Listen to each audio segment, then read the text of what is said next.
SMT Nation, we back nation. I want to discuss this topic here today. We've got some fresh data on customers, consumers, and their usage patterns when it comes to, gigs of data with home internet usage. And we know that now we've got legitimate players in both Verizon and T-Mobile in the home internet space through their wireless networks.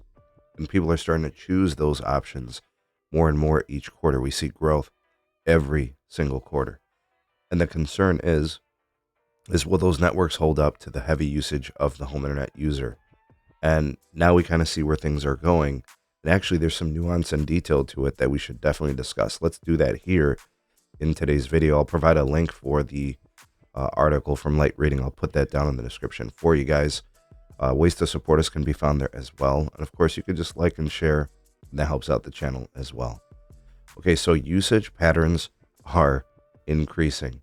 All right, to the tune where it's pretty substantial here. All right, the average broadband data consumption usage has climbed over 9% in 2023. So from the start of the year to the end of the year, we are now at an average of about 640 gigs in a month.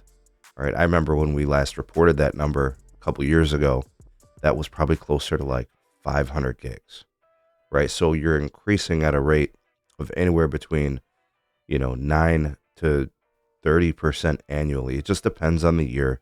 The pandemic kind of accelerated some things. So I don't want to call that a glitch in the matrix, but definitely something to keep mind of.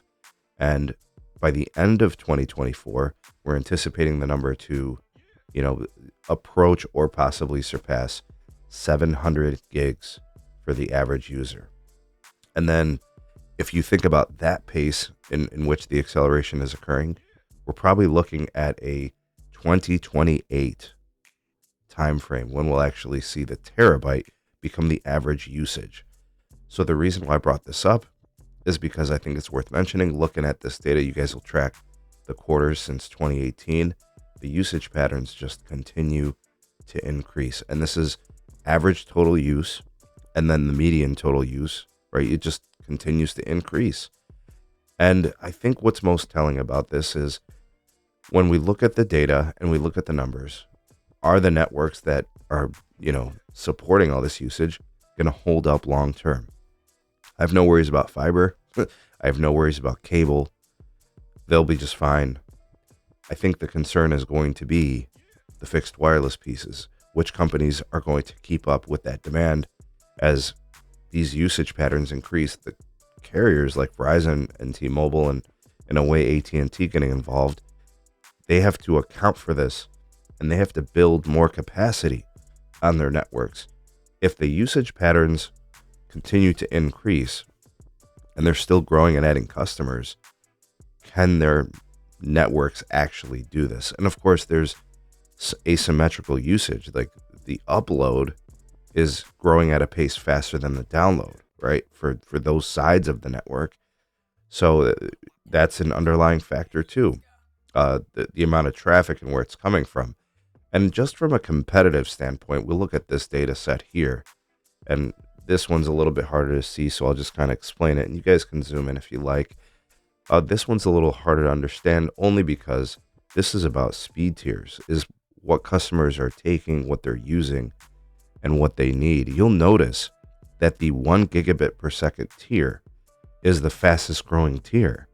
We're going from 3% in 2019, 3% of customers using 1 gig or higher, to now 33%. That is a really fast pace of growth. And the next fastest growth segment here on the speed tiers is from 200 to 400. All right, the 100 to 200 speed tier is declining. It peaked in 2020 and has since been declining. So those customers that used to take a 100 or a 200 megabit per second speed tier, they've moved up to a 200 to 400 or even the 1 gigabit per second tier. Right? You'll see that the less than 50 megabit per second tier has fallen off precipitously. People are using faster speed tiers because they want to do more with their network access.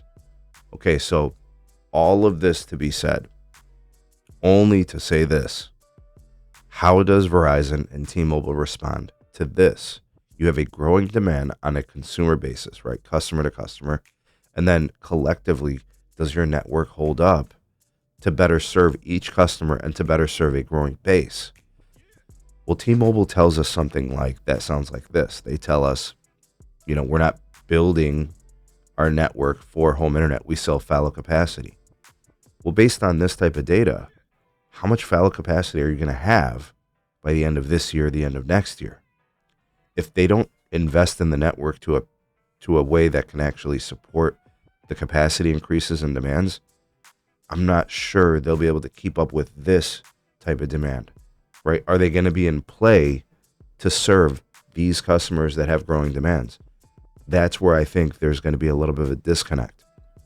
I think the customers who are looking for more, they're looking for that growing demand to be met by a company, a network.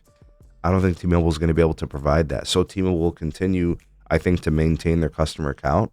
I think they'll continue to grow slowly within the next couple of years, but it doesn't seem like they'll be able to meet these types of demands.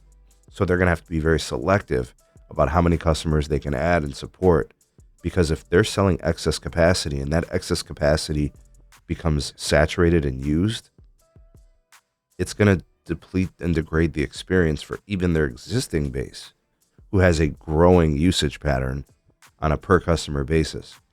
Verizon, on the other hand, I think they're going to be a little bit better suited, because they have basically told us in their approach, they're going to make more capacity if they need more capacity. That's a different business model than what T-Mobile tells us. T-Mobile says we sell our extra capacity that just sitting there doing nothing. Verizon is saying if we get increased usage patterns, we get growth, we just make more capacity. Those are two very different philosophies. And with AT&T, they don't even like the fixed wireless customer, at least the residential one. They like the business fixed wireless customer, right? So I don't even know if they're really fit for this conversation. But it's an interesting conundrum. I thought you guys might like to look at some of this data and kind of consider some of these elements. I don't know. After looking at these numbers and these usage patterns, I think it offers more clarity and insight into the future and how these companies can be better prepared and what we can expect with them. What do you expect from Verizon? What do you expect from T-Mobile? Who do you expect to keep up with these usage patterns? Who do you think is going to be able to serve more customers long term? What say you? Sound off in the comment section below. You are the voice of the people, the SMT Nation. Let your voice be heard. And please do the channel a favor. Like and share this video. Big salute to you all. Have a great rest of the day, and we'll see you on the next one. Peace.